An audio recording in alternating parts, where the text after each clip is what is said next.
जब भी मेरे पास कोई 2D कर्व होता है, 2D कर्व होता है ऐसे मेरा मतलब है 2 डिग्री कर्व होता है, ठीक है। तो कुछ इस टाइप का कर्व होता है, लाइक एज एन एक स्ट्रेट लाइन नहीं होता, कुछ कर्व होता है।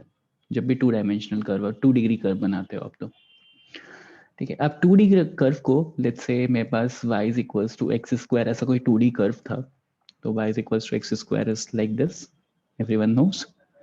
अब अगर मैं इसको डिफरेंशिएट करता हूँ विथ रिस्पेक्ट टू x, तो dy by dx is equals to 2x, right. इतना differentiation everyone has read, everyone has learn dy by dx is equals to 2x। तो इसको डिफरेंशिएट करने के बाद क्या होता है कि मुझे एक जो कर्व मिलता है फाइनली, जो एक इक्वेशन मिलती है, वो अगर 2D कर्व को डिफरेंशिएट करोगे तो आपको वही स्ट्रेट लाइन की इक्वेशन मिलेगी। You will be getting that straight line वाली इक्वेशन। और अगर इसी स्ट्रेट लाइन को मैं किसी पॉइंट से पास करा दूं, लेट्स से x1 y1 से पास करा दूं, तो dy by dx eight x1 y1 क्या हो जाएगा, 2x1, y is equals to y1 is equals to 2x1 type की इक्वेशन हो जाएगी, and which will be satisfying this equation as well, original equation को भी सेटिस्फाई करेगी। अब देखो पॉइंट क्या हो रहा है, मतलब इन सबका सिग्निफिकेंस क्या हो रहा है कि एक मेरे पास एक कर्व थी y is equals to x square, इसको मैंने डिफरेंशिएट किया तो I got a straight line वाली इक्वेशन, कुछ स्ट्रेट लाइन की इक्वेशन मिले। अब किसी पॉइंट x1 y1 पे ये स्ट्रेट लाइन भी बनाऊंगा और ये कर्व भी बनाऊंगा, तो ये कर्व तो जहां से पास हो रहा है, अगर मैं एक स्ट्रेट लाइन बनाऊंगा तो कुछ ऐसा सा स्ट्रेट लाइन बनेगा। बेसिकली जो पॉइंट बनेगा ना, that will be the tangent to that curve. मतलब वो जो पॉइंट है, जो ये लाइन की इक्वेशन आई है और ये जो कर्व की इक्वेशन है, तो अगर मैंने x1 y1 पे चेक किया, ये जो डिफरेंशिएटेड इक्वेशन है, तो ये जो डिफरेंशिएटेड इक्वेशन है that will be acting as a tangent, tangent की तरह एक्ट करता है। अच्छा, आप अगर डिफरेंशिएशन ध्यान से पढ़ रहे होगे, जब फिजिक्स में स्टार्टिंग में पढ़ाया गया होगा, तो डिफरेंशिएशन आप लोगों को बताया गया होगा कि बहुत छोटी चीज को देखने का प्रोसेस होता है। डिफरेंशिएटिंग इज लाइक बहुत ही इंस्टेंट किसी चीज को देखना। इंस्टेंट किसी चीज को देखने का मतलब है कि बहुत ही छोटे ड्यूरेशन के लिए उस चीज को देखना है, बहुत ही छोटे इंटरवल पे उस चीज को देखना। तो अगर यही curve, if this point, if I am zooming it, imagine करना थोड़ा कि जूम किया हुआ है इस पॉइंट को, ठीक है। तो इस पॉइंट को अगर जूम किया बहुत छोटे डिस्टेंस के लिए इसको देखेंगे, तो this will act as a straight line, this will act as a straight line. देखिए इसको भी जूम कर दूं अगर, तो this will act as a straight line, इसको भी जूम किया हुआ है, ठीक है। तो बहुत छोटे से डिस्टेंस के लिए if the curve is acting as a straight line, तो उस कर्व की इक्वेशन निकालना इज बेसिकली दिस। और अगर उसी बहुत छोटे से डिस्टेंस में y is equal to 2x एक लाइन बना दी मैंने, तो ये देखो आगे जाकर के ये कर्व तो वापस से अपना पार्ट ट्रेस करना शुरू कर देगा, but this y is equal to 2x will stay intact. जो इतने छोटे से डिस्टेंस में दोनों कॉमन लाइन था, like y is equal to 2x was this line, जो इतना छोटा सा पॉइंट था, इतना छोटा सा जो डिस्टेंस था कि वो इतना छोटा हो, मतलब इतना एज एन इतना स्ट्रेट हो गया था कि y is equal to 2x की तरह हम उसको ट्रीट कर सकते थे। तो अगर हम y is equal to 2x की तरह उसको ट्रीट करेंगे, ये सारी चीजें आप कैलकुलस में बाद में पढ़ोगे नेक्स्ट ईयर, बस मुझे एक ब्रीफ करना है एक। तो अगर इतने से छोटे से डिस्टेंस के लिए that is acting as y is equals to 2x, तो अगर y is equals to 2x एक लाइन बना दी मैंने इस पर्टिकुलर पॉइंट पे, इस पर्टिकुलर पॉइंट पे अगर y is equals to 2x एक लाइन बना दी, तो that will touch that curve, original curve. तो दैट इज वाई y मतलब जब डिफरेंशिएट करते हैं dy by dx निकालते हैं किसी पर्टिकुलर पॉइंट पे, at any point that is passing through this curve, that is passing through this curve, तो क्या कहते हैं, मुझे एक टैंजेंट की इक्वेशन मिलती है, एक टैंजेंट की इक्वेशन मिलती है। Keeping this thing in mind, हम पैराबोला की इक्वेशन देखते हैं। टैंजेंट ऑफ अ पैराबोला, ठीक है। तो टैंजेंट ऑफ अ पैराबोला क्या हो गया कि let's say I have a parabola, ठीक है। एक पैराबोला है मेरे पास, किसी पॉइंट पे if I am drawing a tangent, किसी पॉइंट पे if I am drawing a tangent, तो देखो जो dy बाई डी एक्स होता है ना, जो dy बाई डी एक्स होता है बेसिकली वो स्लोप होता है, जो dy बाई डी एक्स होता है वो बेसिकली स्लोप होता है, ठीक है। तो अगर लेट्स से मैंने x1, y1 पे टैंजेंट बनाया है तो इक्वेशन ऑफ टैंजेंट क्या हो जाएगा, m times of x minus x1 and m क्या हो जाएगा, m will be dy by dx। अभी मैंने आप लोगों को बताया कि dy बाई dx जो होता है वो स्लोप होता है, ठीक है, x माइनस x1। अब देखो यहाँ पे जो dy बाई dx होगा वो dy बाई dx कौन से कर्व के लिए बन रहा है, तो let's say the parabola was y square is equals to 4ax। यहाँ पे if you will be applying, if you will be differentiating with respect to x both side, तो आपको इसका डिफरेंशिएशन मिलेगा 2y dy by dx is equals to 4a, right. ये सबको समझ में आता है यहाँ तक? Yes. 2y dy by dx is equals to 4a and यहाँ से dy by dx निकालोगे अगर तो कितना मिल जाएगा, 4a डिवाइड बाई 2y या बेसिकली 2a by y। किस पॉइंट पे निकालना है स्लोप, लाइक हर पॉइंट का स्लोप अलग अलग होगा। यहाँ पे निकालोगे तो स्लोप विल बी डिफरेंट, यहाँ पे निकालोगे तो slope will be different. Slope क्या होता है, angle from the x axis. तो देखो angle from the x axis यहाँ पे निकालोगे डिफरेंट आ रहा है, यहाँ पे निकालोगे डिफरेंट आ रहा है, यहाँ पे निकालोगे डिफरेंट आ रहा है, तो एंगल इज डिफरेंट एवरीवेयर, ठीक है। तो हमें किस पॉइंट पे निकालना है, हमें निकालना है x1, y1 पे।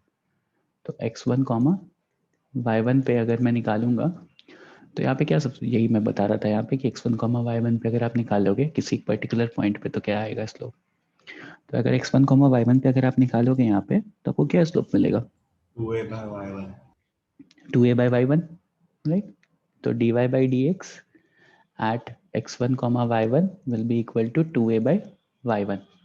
ये वाला पॉइंट यहाँ पे सब्सटीट्यूट कर दो क्योंकि ये वही x1, y1 से पास होते हुए टैंजेंट है।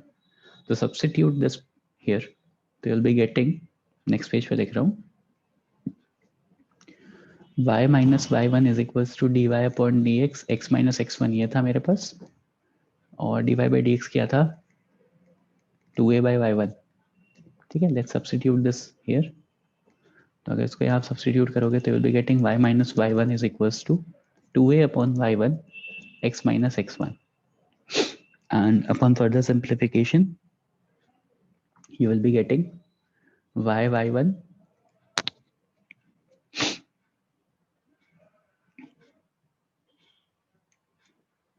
minus y1 square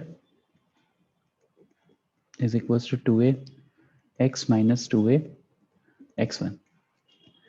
अब देखो अगर y square is equals to 4ax मेरा पैराबोला था तो, और x1, y1 से पैराबोला पास हो रहा है, तो अगर यहाँ पे सब्सटीट्यूट कर देंगे तो y1 square is equals to 4ax1 हो जाएगा, राइट। इस y1 स्क्वायर को मैं 4ax1 से रिप्लेस कर सकता हूँ। इस y1 स्क्वायर को I can replace with 4ax1, 2ax minus 2ax1। तुम ध्यान से देखो तो इक्वेशन क्या आ जाएगी, y1 4ax1 2ax1 cancel out होकर के क्या बन जाएगा, ये राइट हैंड साइड पे इसको ले जाते हैं, 2x1 बन जाएगा। तो 2a कॉमन लो, x प्लस x1। ये जो इक्वेशन बनी है this is the equation of tangent passing through, this is the equation of tangent for a parabola passing through y1 and x1। आपको ये इक्वेशन याद रखनी है। जैसे उसके लिए क्या आया था सर्किल के लिए, y1 plus x1 is equals to, what was the condition, what was the equation of tangent for a circle, anyone?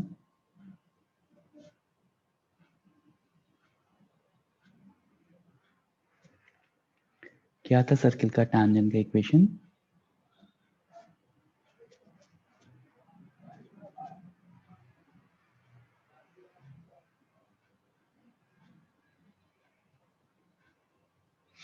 x1 plus y1 is equals to r square था। If you guys remember correctly तो x1 plus y1 is equals to x square, x1 का square plus y1 का square लिखवाया था मैंने, and फिर बाद में मैंने x1 को हमारे स्क्वायर के y1 के स्क्वायर को r स्क्वायर से डिनोट किया था। याद आ रहा है कुछ? Yes. हाँ सर।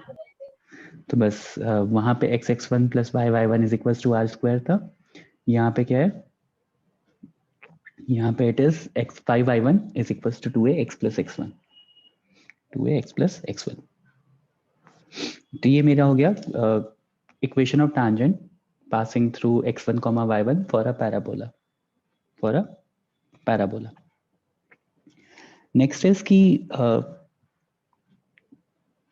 व्हाट इज मतलब कंडीशन ऑफ टैंजेंसी। ये अगर किसी पॉइंट से पैराबोला पास हो, किसी पॉइंट पे टैंजेंट निकालना है, तो उस पॉइंट पैराबोला की इक्वेशन में आप y1 और x1 सब्स्टिट्यूट कर दो इस तरह से, you will be getting the right answer. सही आंसर मिल जाएगा आपको। यहाँ पे 2a होता है, बस इतना ध्यान रखना। ठीक है, जैसे फॉर एग्जाम्पल अगर मेरे पास पैराबोला है y² = 16x, और मैंने बोला कि like find the equation of tangent passing through 1,2। तो पहले तो 1,2 से पहले पास कराने के लिए क्या करेंगे, 2y = यहाँ से a कितना आया, 4 आया, a is 4, y² = 4x। अगर कंपेयर करोगे तो a 4 हो जाएगा, तो हमें 2a चाहिए। तो 2y = 8, x + x1, ये जो इक्वेशन हो गई, this is the equation of tangent if that point is lying on parabola. Like अगर ये पैराबोला पे लाई नहीं कर रहा होता तो बात अलग है। ठीक है, if this point is not lying in on parabola, तो ये इक्वेशन ऑफ टैंजेंट नहीं हो सकती ना। तो इस पर्टिकुलर केस में इट इज नॉट लाइंग। 1,4 ले लेते हैं। तो अगर 1,4 लेंगे तो बी गेटिंग 4y = हाँ, तो ये y = 2 times of x + 1, ये मेरा इक्वेशन ऑफ टैंजेंट हो जाएगा। ठीक है, 1,4 is lying on this parabola. Sir ये हमने चेंज क्यों किया क्वेश्चन? क्योंकि 1,2 पैराबोला पे लाई ही नहीं कर रहा था ना, तो वहां से टैंजेंट कैसे निकलता। ठीक है, तो 1,4 कर दिया। ओके, तो ये एक एग्जांपल था बस। ठीक है, नेक्स्ट इज कंडीशन ऑफ टैंजेंसी। टैंजेंसी की कंडीशन क्या होगी, तो देखो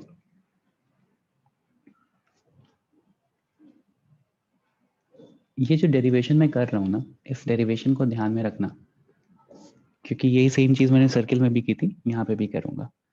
तो अगर मेरे पास y² = 4ax एक पैराबोला है एंड y = mx + c, मुझे चेक करना है कि ये line when will this line be a tangent to that parabola. क्या कंडीशन होगी कि लाइक ये लाइन जो है, गिवन लाइन जो है, वो पैराबोला से टैंजेंट हो जाए। तो इसके लिए मैं क्या करूंगा, जैसे मैंने पिछली बार किया था कि सबको लेफ्ट हैंड साइड, मतलब like everything I will bring on, मतलब ये y को मैं राइट हैंड साइड ले आता हूँ, तो you will be writing mx - y + c = 0, ऐसा कुछ लिख दोगे आप। उसके बाद फिर आपको like equation of tangent at a particular point two parabola आपको निकालना है। तो वो जैसे हमने अभी लास्ट उसमें डिराइव किया, like let's take a point p(x1, y1) and यहाँ पे हम इस पॉइंट के लिए टैंजेंट इक्वेशन ऑफ टैंजेंट निकालते हैं। तो इक्वेशन ऑफ टैंजेंट क्या हो जाएगा, y(y1) = 2a x + x1। I have this equation as equation number 1। इसमें भी सबको क्या करते हैं, सबको एक साइड ले आते हैं। ठीक है, तो यहाँ से हो जाएगा 2ax minus y(y1) plus 2ax1 = 0। I have this equation 2। ठीक है, अब मैं क्या करूंगा, I will be comparing the coefficients, जो मैं हमेशा कर रहा था। पहले भी मैंने यही किया था लास्ट टाइम भी, कि like equation of tangent from a circle निकाला था, फिर एक लाइन लिया था, और फिर वापस से कोफिशिएंट्स कंपेयर किए थे कि लाइक अगर ये वाली लाइन और ये वाली लाइन बराबर हैं तो कोफिशिएंट्स कंपेयर कर सकते हैं, because I want this line to be tangent and this line is already tangent. तो अगर ये लाइन टैंजेंट होनी है और ये लाइन ऑलरेडी टैंजेंट है, तो दोनों के कोफिशिएंट्स को कंपेयर कर सकते हैं, both will represent the same thing. ठीक है, तो if you will B comparing the coefficients, तो आपको यहाँ से मिलेगा 2a/m is equals to -y1/1 upon -1 is equals to 2ax1/c right. और यहीं से अगर आपको x1 और y1 की वैल्यू निकालने को बोल दूं, like x1 is equals to, तो आप लिख सकते हो,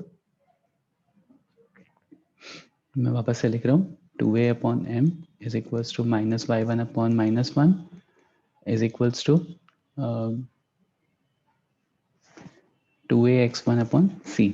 तो अगर यहीं से यूजिंग दिस रिलेशन ए, अगर आप x1 की वैल्यू निकालोगे तो वो क्या आ जाएगी, C by c by 2am, that is equals to c by m। और अगर यहीं से y1 की वैल्यू निकालोगे तो क्या आ जाएगी, ये तो कैंसिल आउट हो जाएगा, that is equals to 2a by m, that is equals to 2a by m।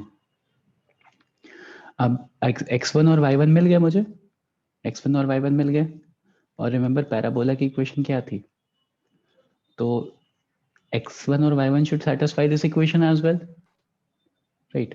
तो यहाँ से क्या आ जाएगा, 2a by m का whole square is equals to 4a c by m,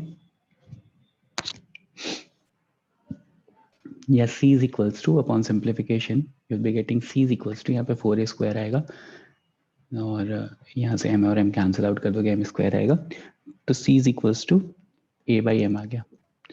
and ये जो c is equals to a by m आया है, this is the required condition for tangency, this is the required condition for tangency.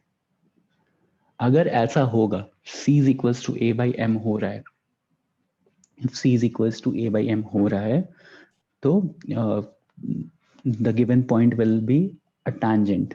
अब points क्या क्या हो जाएंगे, c by m और 2a by m हो जाएंगे।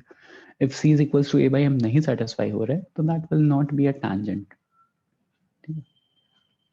that will not be a tangent। जैसे for example, if I am being given a parabola y square is equals to 16x, और मेरे पास एक लाइन दी हुई है y is equals to 2x plus 4। अब अगर ऐसा कुछ एक लाइन गिवन है, तो यहाँ से आपको क्या क्या चीजें पता चल रही है, यहाँ से आप a डिटरमाइन कर सकते हो, 4 हो गया, यहाँ से आपको c4 मिल रहा है, और m कितना मिल रहा है, 2 मिल रहा है। तो c is equals to a by m करो, c is equals to a by m करो, सेटिस्फाई हो रहा है, नहीं हो रहा, नहीं हो रहा, राइट। yes sir अब अगर नहीं हो रहा, तो this equation will never be a tangent to this parabola, this equation will this line will never be a tangent to that parabola। यहीं पे अगर मैंने ये वाली लाइन ले ली होती, 2x plus 2, देखते हैं, y is equals to 2x plus 2 ले लिया, तो यहाँ से c कितना आ गया, 2, 2 m कितना आ गया, 2 हो गया। अब c is equals to a by m apply करो, वही तो लिखा तो हुआ था, होगा tangent होगा tangent, दिख रहा है आपको सबको, a4 हो गया, m2 हो गया, तो c भी 2 था, तो हाँ सेटिस्फाई कर रहा है, तो this equation will be a tangent to this parabola. देखो वो हो भी रहा था लास्ट, उसमें भी मैंने ये वाले एग्जांपल में भी निकाला था कि लाइक 1,4 से पास होता हुआ। अब पॉइंट कहाँ क्या हो जाएंगे जहां से पास होगा, तो point will be c by m and 2a by m। तो c by m करो, c भी 2 है, m भी 2 है, यू विल बी गेटिंग 1, और 2a by m करो, तो a कितना है, 4, 4 का डबल करोगे 8, और m विल बी 2, तो द पॉइंट विल बी 1,4 जहां से टैंजेंट पास हो रहा है। और देखो वही वाला एग्जांपल है, 1,4 से टैंजेंट पास हुआ था, तो ये इक्वेशन मिली थी, बस उसका उल्टा मैंने वहां पे किया है। समझ में आ रहा है everyone?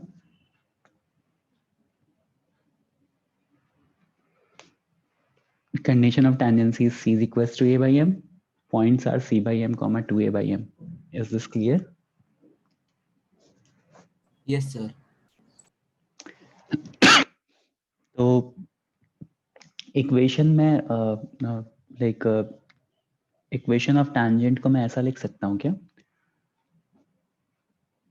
y is equals to mx plus c by m, a by m। Can I write the equation of tangent in this form?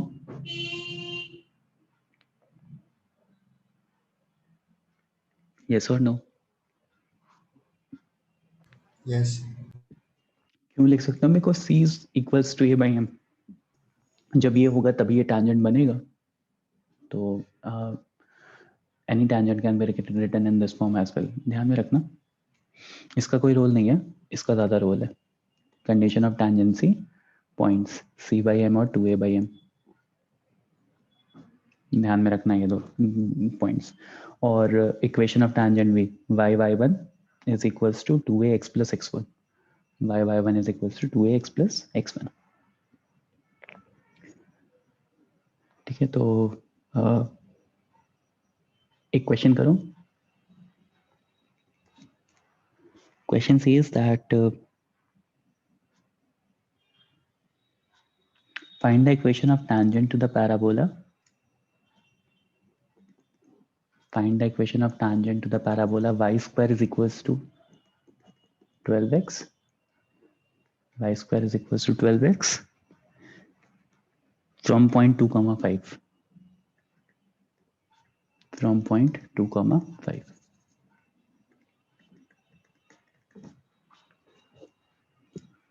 Find the equation of tangent to the parabola y square is equals to 12x from point 2 comma 5.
Again, is this point lying on parabola?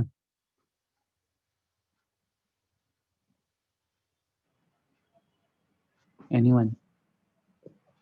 क्या ये point parabola पे लाई कर रहा है? No, sir.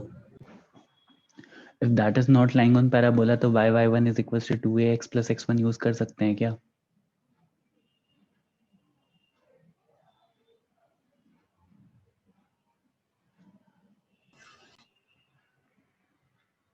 If this is not lying on parabola, so can we use y1 is equals to 2ax plus x1 or not?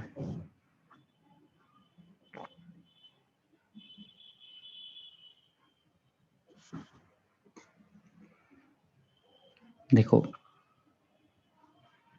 जब मैं यहाँ बता रहा था तो मैंने क्या बोला था कि x1 comma y1 if lying on parabola, तो हम ये इक्वेशन यूज करेंगे y1 is equals to mx1, y1 is equals to 2x plus x1।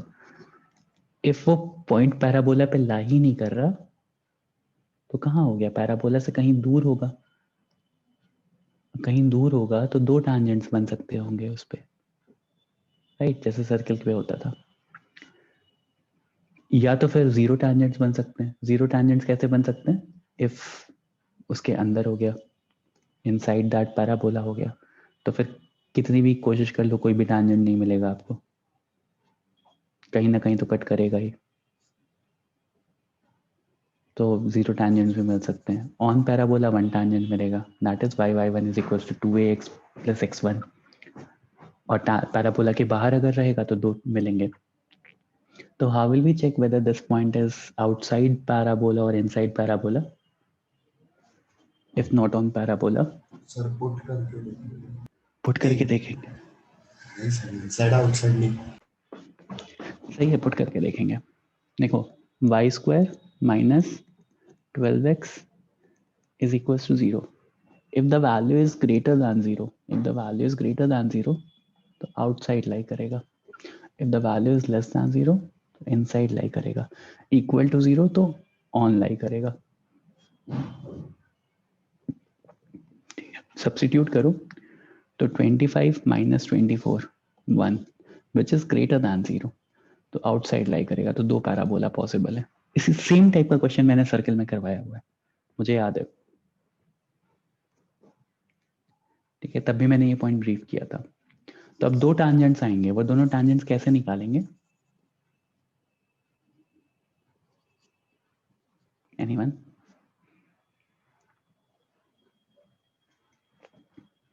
देखो यहाँ पे भी एक इक्वेशन बताइए, y is equals to m x plus a by m. तो y is equals to m x plus a by m, ये मेरी tangent की इक्वेशन होगी।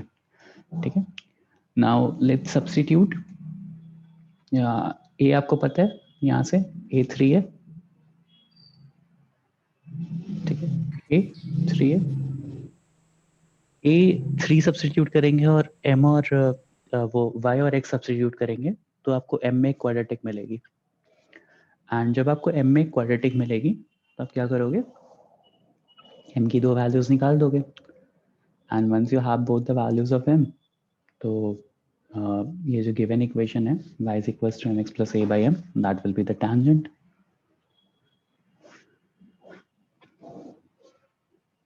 ठीक है, तो क्या करेंगे, यहाँ पे y is 5 is equals to m times of 2m plus a is 3 by m।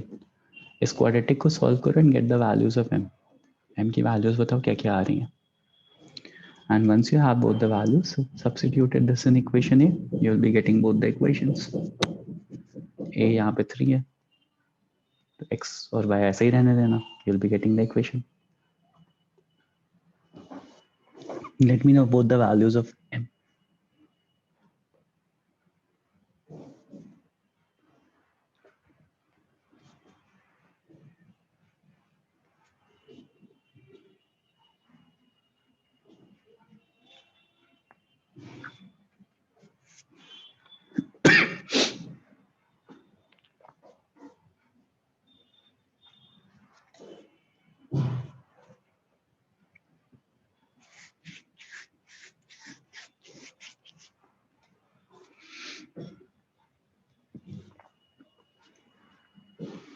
Raise your hand everyone.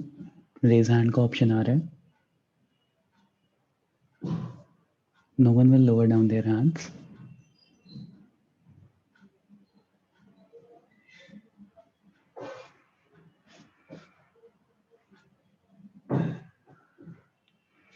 Raise your hand everyone. No one will lower down their hands.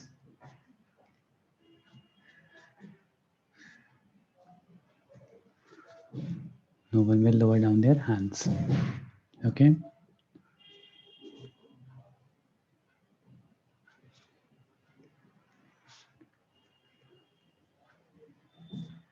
Raj, Aryan, Panvel, दृष्टि, मृदुता, सत्यव्रता नायक, आर्यन जे, सरांची, विपुल, चेतन, अक्षता, तन्मय। आप लोगों को आवाज आ रही है?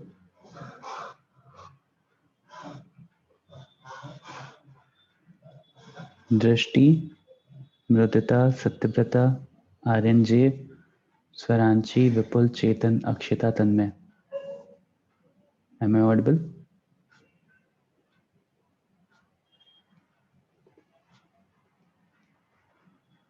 तो आर्यन जी आप हैंड क्यों नहीं रेज कर रहे हो? दृष्टि, why are you not raising your hand?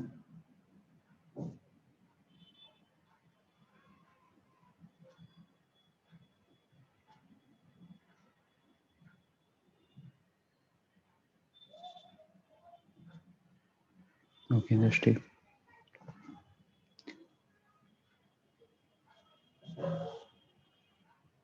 No problem Drishti, ठीक है। मैंने slower mode station. Mriduta, Satyavrata, Suranshi, Vipul, Chetan, Tanmay. Am I audible?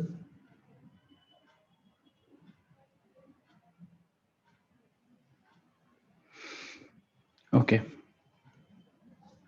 Sir m is equal to 3/2 और m equal to 1. Right, lower down your hands.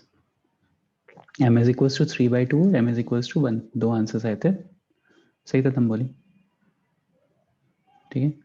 Next is क्या कहते हैं, अगर मेरे पास ये दो वैल्यूज आ गई तो यहाँ पे सब्स्टिट्यूट कर लो. ए आपको ऑलरेडी पता है, तो इक्वेशन क्या हो जाएगी, 3/2 x प्लस 3/m.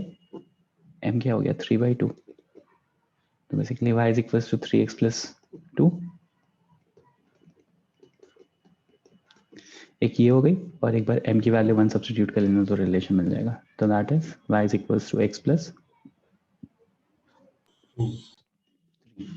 ये दो इक्वेशन ऑफ टैंजेंट आ गई. तो ध्यान रखना, इस टाइप के सिंपल सिंपल क्वेश्चंस बनेंगे, बहुत कॉम्प्लिकेटेड नहीं है.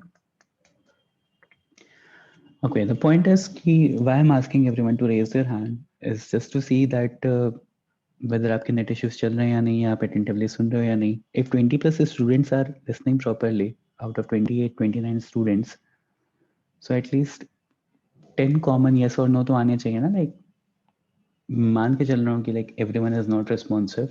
मैं भी नहीं था, I was a backbencher. मुझे फर्क नहीं पड़ता था क्लास में क्या चल रहा है, कोचिंग में नहीं, कॉलेज टाइम पे.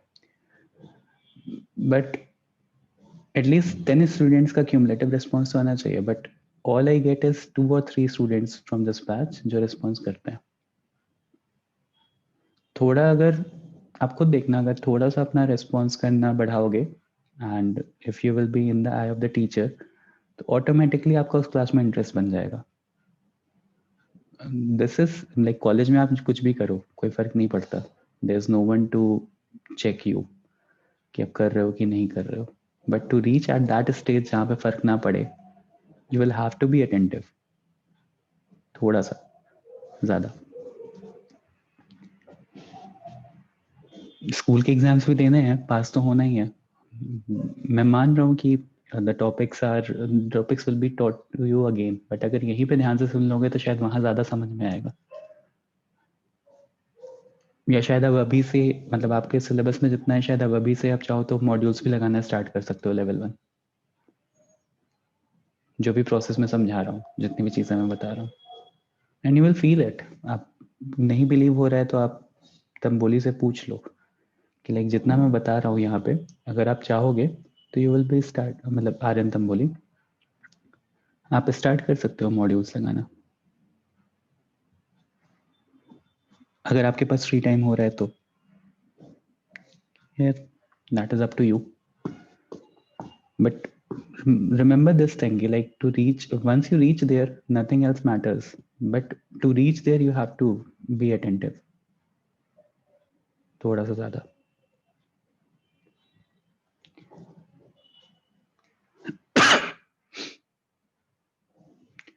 नो आर्यन जे, that will nothing will be taught to you. जो भी आपको मैथ्स से पढ़ाया गया है, ये कोनिक सेक्शन आपके आईआईटी वाले लेक्चर्स में दोबारा कवर होगा. मेरे पॉइंट ये था कि लाइक तब भी आप पढ़ सकते हो, बट दैट डजेंट इम्प्लाइज कि लाइक आप अभी से एकदम सीरियस ना हो. 1 घंटे का लेक्चर होता है यार, पता भी नहीं चलता 1 घंटे का लेक्चर. मुझे तो टाइम कम पड़ जाता है पढ़ाते पढ़ाते. ओके देखो, अब क्या होता है कि एक अलग तरह का कोनिक सेक्शन है, दैट इज एलिप्स. एलिप्स क्या होता है कि जब भी मैं किसी कोन को ऐसे किसी एंगल पे कट करता हूँ, तो ये जो सर्कम, मतलब इस तरह का जो स्ट्रक्चर बन रहा है, दैट इज एलिप्स. उसी को टॉप व्यू, उसका टॉप व्यू देख रहे हैं. टॉप व्यू मतलब ऊपर से देख रहे हैं उसको. तो कुछ ऐसा सा स्ट्रक्चर दिख रहा है मुझे, ठीक है. एग शेप का टाइप का स्ट्रक्चर होता है. एग भी नहीं होता exactly, ellipse is like this, symmetrical shape होता है एलिप्स. अब elliptical path, exactly heavenly bodies elliptical path नहीं फॉलो करती हैं, बट आपने सुना होगा कि like many heavenly bodies follow elliptical path. पढ़ा होगा बचपन में, ऑल्दो एग्जैक्टली एलिप्टिकल नहीं होता है. तो एलिप्स इज समथिंग, कुछ इस तरह का स्ट्रक्चर होता है. लाइक एक सर्कल को मैंने हैमर करना स्टार्ट किया वन साइड से, तो एक तरफ बल्ज आउट हो जाएगा, एक तरफ कॉन्ट्रैक्ट हो जाएगा. तो hammered circle is basically ellipse. Hammered circle from one end as an ellipse.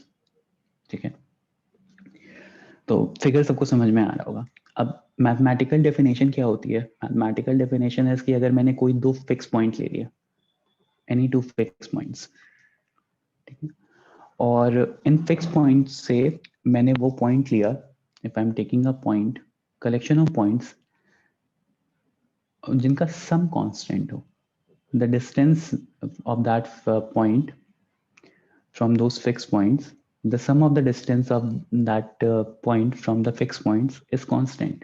Like let's say this point is f1 and this point is f2.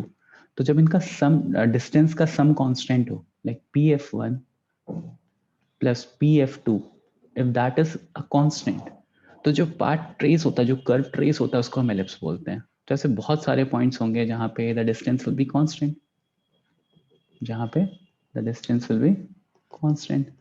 तो जब हम ऐसे सारे पॉइंट्स को, कलेक्शन ऑफ पॉइंट्स को मिला देते हैं, तो वी फॉर्म एन एलिप्स, तो हमें एलिप्स मिलता है। तो मैथमेटिकल डेफिनेशन है कि locus of a point which is at a constant distance from which is which is at a constant distance from the sum of मतलब बेसिकली दो points के सम से उनका डिस्टेंस कांस्टेंट है, as in locus of a point in a plane which moves so that its distance from a fixed points bear a constant ratio to its distance from a fixed line.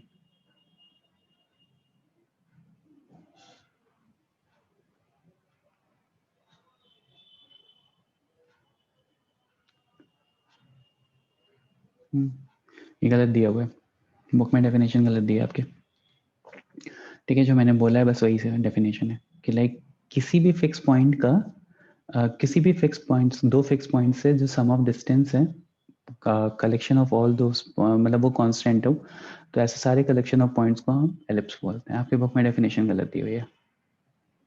Okay, तो ये हो गया कि मेरे पास ellipse क्या होता है। Now what happens is,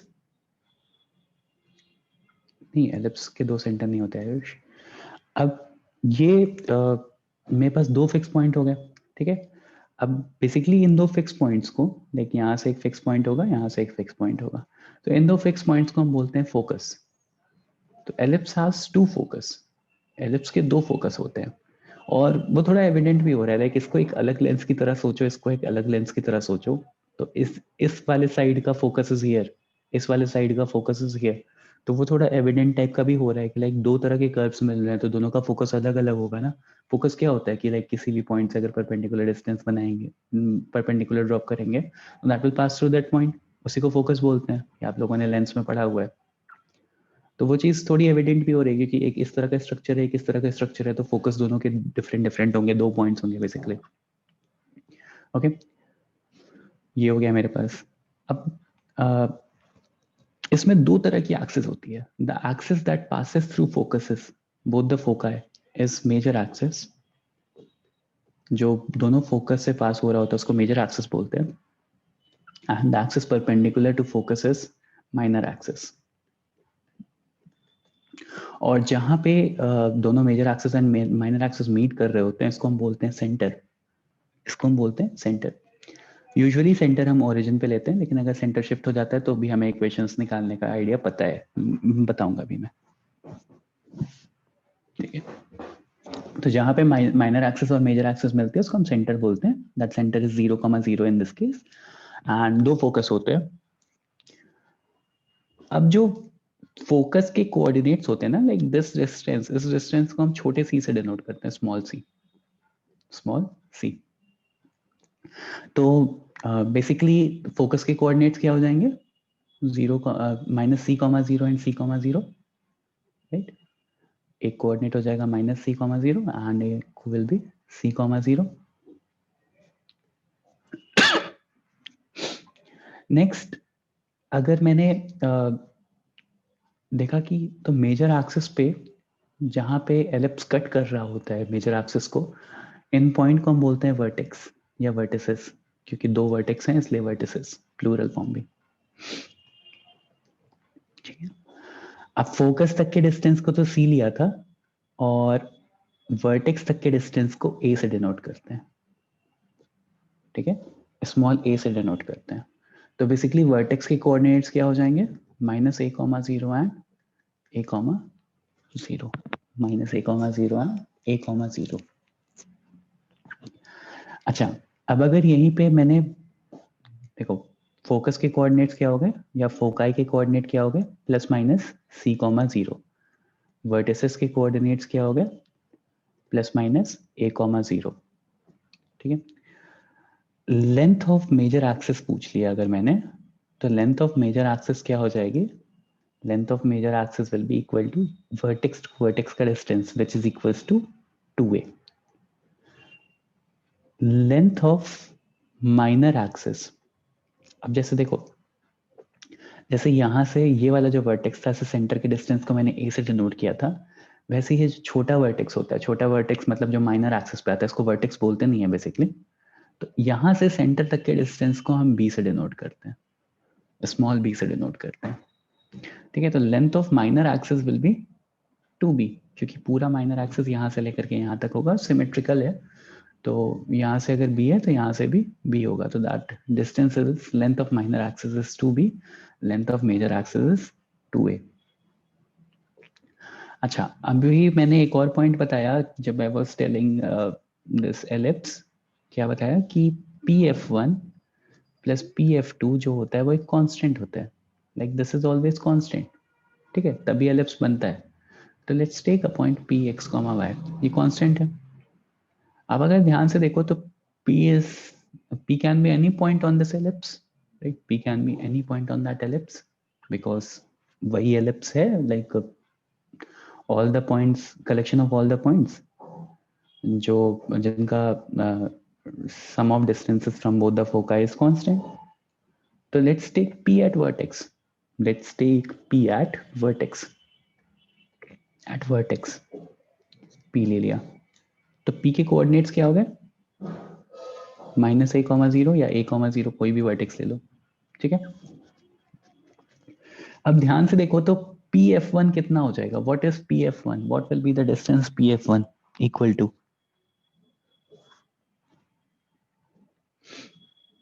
anyone?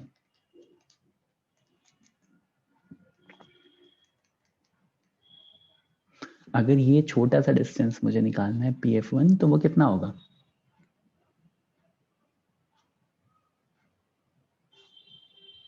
Sir a minus C, a minus C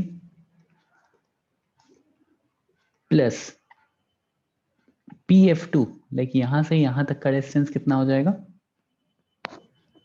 a plus c, a plus c, क्योंकि यहां से सेंटर तक द डिस्टेंस इज a और प्लस ये डिस्टेंस c, तो a plus c which is equals to minus C plus cancel out हो जाएगा, तो 2a। तो व्हाट हैपेंस इज कि ये जो pf1 प्लस pf2 डिस्टेंस होता है that is always equals to 2a। मतलब ये जो आपका डिस्टेंस आता है, जो एलिप्स की डेफिनेशन है कि like pf1 and pf plus pf2 should always be constant, that is equals to length of major axis, that is equals to 2a, length of major axis के बराबर आता है वो। ठीक है, अब इस पॉइंट का यूज करके मैं क्या करूंगा, एलिप्स की इक्वेशन डिराइव करूंगा। तो you can see that you have a point x comma y and you know that this distance plus this distance pf1 plus pf2 is equals to 2a। तो coordinates देख लो, foci के क्या है, plus minus C comma zero and P is X comma Y.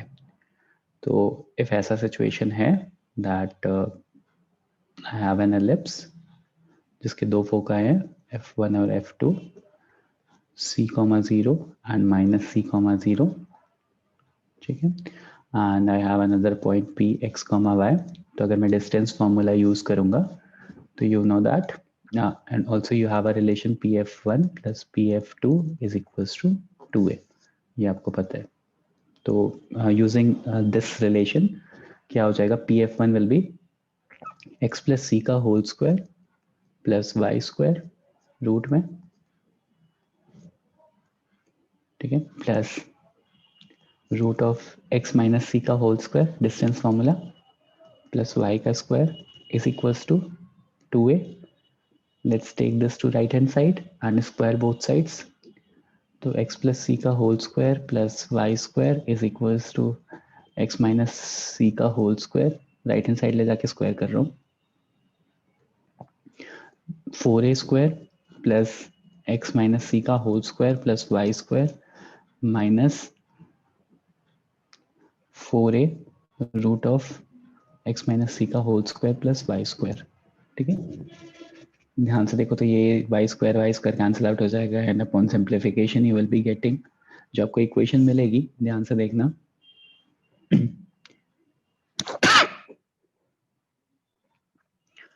that will be x square upon a square plus y square upon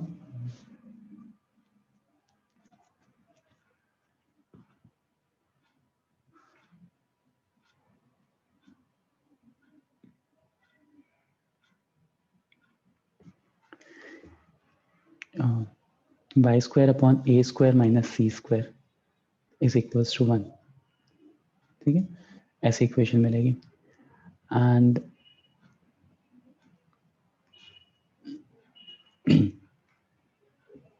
जब ये relation था, एक और चीज मुझे बतानी थी यहाँ पे, देखो ध्यान से, अगर मैं क्या करता हूँ कि if I am using Pythagoras theorem here, अगर मैं यहाँ पे पाइथागोरस थ्योरम यूज करता हूँ तो B square plus C square will be equal to this वाला डिस्टेंस, ये वाला डिस्टेंस।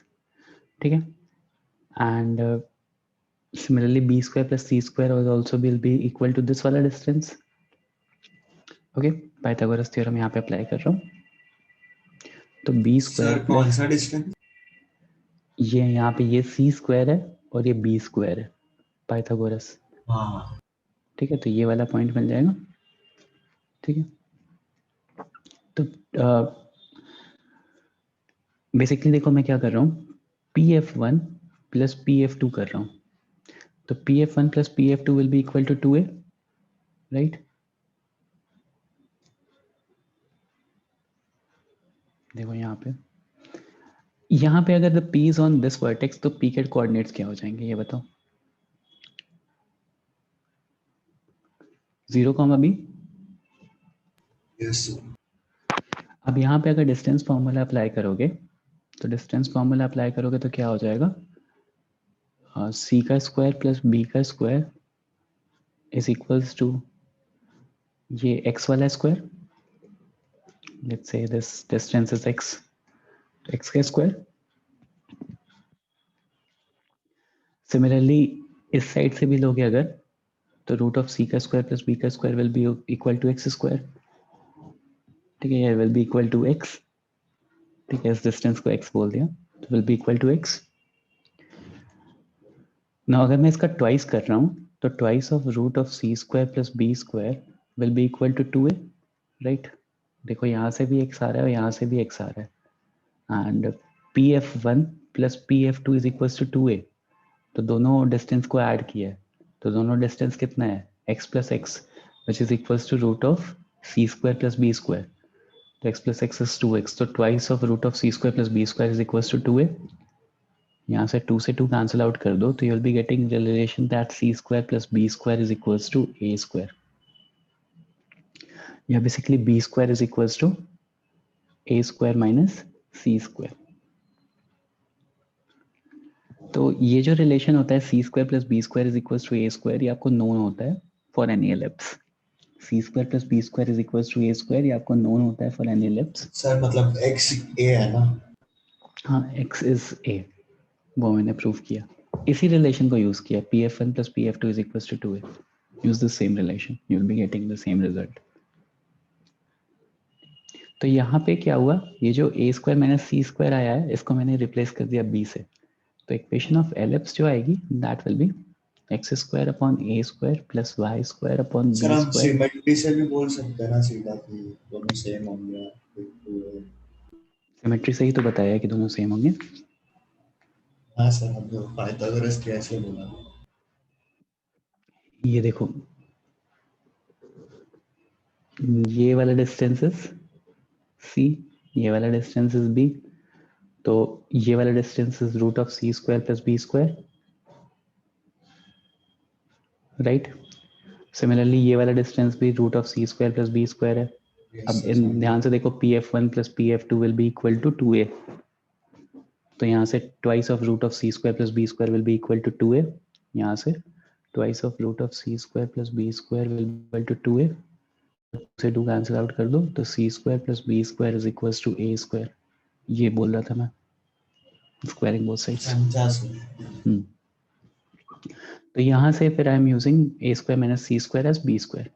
तो ये रिलेशन हुआ, ये जो इक्वेशन आई है, this equation is the equation of ellipse. This equation is equation of ellipse. अब इसमें एक दो चीजें जो ध्यान से देखनी है कि like X square upon A square plus Y square upon B square is equal to 1 है.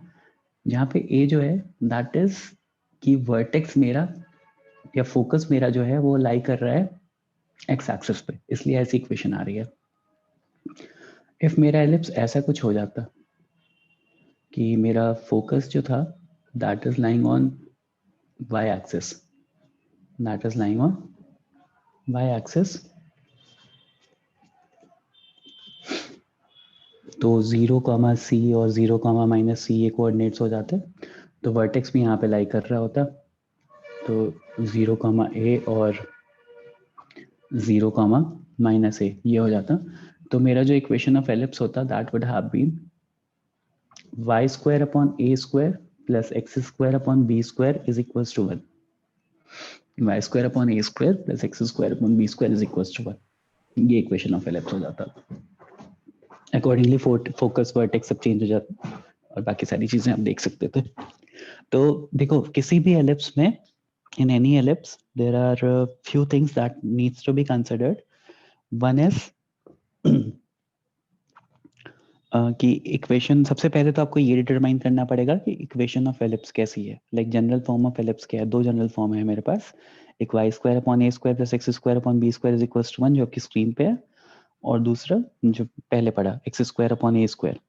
तो ये ए स्क्वायर इज बेसिकली कि कौन सा, मतलब like length of major axis, like major axis कौन सी एक्सिस पे लाई कर रही है. अगर एक्स पे लाई कर रही है तो x square upon A square. अगर वाई पे लाई कर रही है मेजर एक्सिस तो Y square upon A square. Okay. Next thing हमें पता होना चाहिए कि फोकस के coordinates plus minus C comma 0 होते हैं या 0 कॉमा प्लस माइनस सी होता है डिपेंडिंग अपॉन कि मेजर एक्सिस कहाँ पे है. वापस से वर्टेक्स के कोऑर्डिनेट्स क्या होते हैं, प्लस माइनस a कॉमा 0 या 0 comma plus minus a depending upon the type of ellipse we have. Length of major axis is 2a, length of minor axis is 2b. और एक रिलेशन मुझे पता है that is b square plus c square is equals to a square. इतनी सारी चीजें हमें पता है अपार्ट फ्रॉम जनरल इक्वेशन. ठीक है, इतनी सारी चीजें पता है हमें. Next is eccentricity. एक टर्म है एसेंट्रिसिटी. एसेंट्रिसिटी क्या होती है? Eccentricity is c by a. c by a. If मेरा c by a is less than 1 तो ellipse बनता है. Remember this thing. If c by a is less than 1 तो it will form an ellipse. If c by a is greater than 1 तो it will form an hyperbola. If c by a is less than 1 तो it will form an ellipse. If c by a is greater than 1 तो it will form an hyperbola. अभी के लिए theoretically इतना ही बता रहा हूँ. इसके आगे और भी है parametric form of ellipse, length of latus rectum, और भी चीजें हैं. वो मैं नेक्स्ट सेशन में बताऊंगा. ठीक है. तो अभी तक जो बताया है वो ध्यान से याद रखना कि like eccentricity is c by a. Standard form of equation, standard equation of ellipse is x square upon a square depending again that कि जो मेजर एक्सिस है मेरी वो x पे लाई, x एक्सिस पे लाई कर रही है. वर्टेक्स 0, 0 है.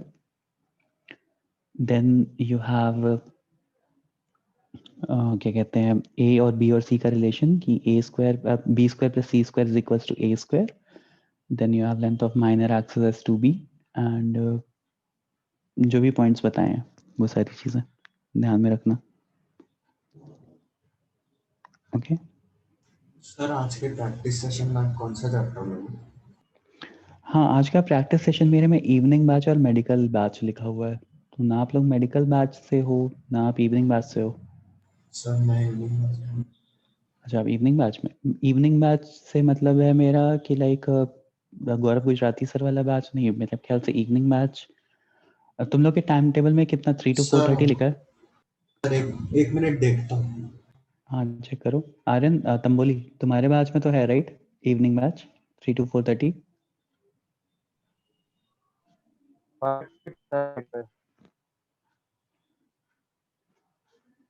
थ्री सर टू है 3 to 4:30। 3 to 4:30 सबका ही है क्या फिर? मेरे पास एक्चुअली मेरे टाइम टेबल में इंटीग्रेटेड का अलग से लिखा हुआ है, इवनिंग और मेडिकल का अलग से लिखा हुआ है। तो इवनिंग से मुझे लगा था कि वो जो इवनिंग बैच नया बना है वो वाला होगा, जो हिमांशु सर वाला बैच बना है। तो मॉर्निंग बैच में 5:30 से है। हाँ, मॉर्निंग बैच का तो मुझे पता है, मॉर्निंग बैच का तो 5:30 से, वो तो इंटीग्रेटेड वाले जो स्टूडेंट्स हैं वो वाले एज एन जो हिमांशु सर से पढ़ रहे थे उनका है।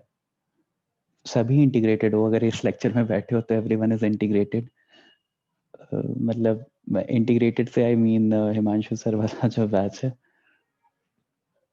बट ठीक है, जिसका 3 o'clock से लिखा हुआ है ज्वाइन करना। जिसका 5 से लिखा हुआ है वो 5, जिसका 5:30 से लिखा हुआ है वो 5:30 से ज्वाइन करना। सर एंड चैप्टर कौन सा? गौरव गुजराती सर ने तो सीक्वेंस ऑफ सीरीज बोला है, तो अ, अच्छा इंटीग्रेटेड इवनिंग में 5:30 to 7 है। सो ओके, हाँ तो ठीक है, तो फिर आप लोगों का मतलब मोहित आपका उसका होगा सीक्वेंस ऑफ सीरीज का, सीक्वेंस एंड सीरीज का होगा, Yes, sir. ठीक है। सो हम आपके बैच में फिर अगर इवनिंग वाला है कॉमन है ना, तो अगर उसमें है तो फिर बायनॉमियल करेंगे। मैं एक शीट फॉरवर्ड करता हूँ अभी आप लोगों के लिए भी, मोहित आपके लिए भी मैं एक शीट फॉरवर्ड करता हूँ दूसरे बैच के लिए। Okay, sir.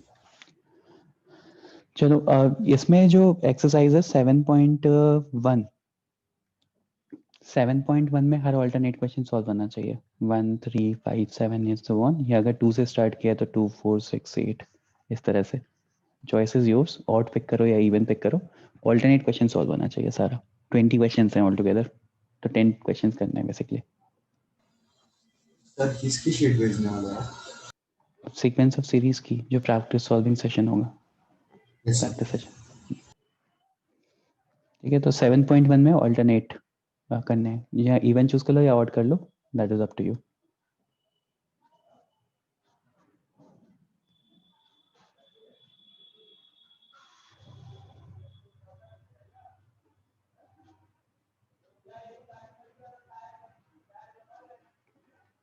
बोली मुझे आइडिया नहीं है उसका, क्या बताया एचएम सर ने। मैं एक बार बात करता हूँ एचएम सर से, अगर सर वो सेशन लेंगे तो ठीक है, अगर नहीं लेंगे मुझे लेना है तो फिर देख लेंगे।